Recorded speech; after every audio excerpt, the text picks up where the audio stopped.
One of the problems when we become teachers is we think that we love our subject so much that every student that we're going to teach is going to love our subject just as much. And so we're going to give them a textbook and they're going to read it because we like reading things like that or like those articles.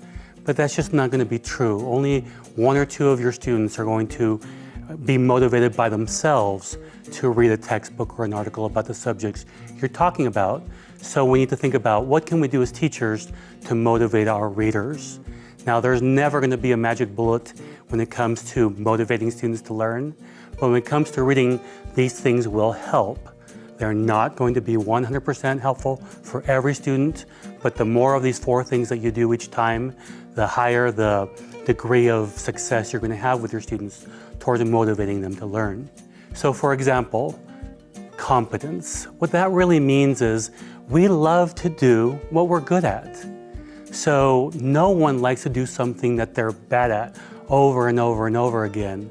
So we need to make sure that the students have the skills to read the type of text that we're going to give them to them. For example, if they need to summarize to really understand that text, then we need to make sure that your students have the summary skills. Otherwise, they're going to be frustrated. And the student who's frustrated does not want to read. So competence, making sure our students have the skills to be good at that reading, that's one part of reading motivation. Another part is just motivation strategies. It could be something intrinsic like challenging a student, or it could be something extrinsic like tying a grade to it. There are different ways to motivate students, and it's important to keep those in mind along with the competence. Another thing that we can do to help students is just the idea of make sure that it's conceptually interesting to them. For example, the things that we're having them read, is it something that applies to their real life? Most people want to learn something that they can use.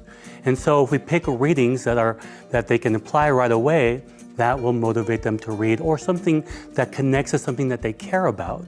That conceptual interest is a very important part of reading motivation. And the last part is social interaction. Getting students to talk about what they read before, during, and after will increase motivation in reading for your students. Now remember, there's no silver bullet, but these 4 points will help every time you're giving your students a task to read something in your classroom. What motivates you in your learning? Comment down below.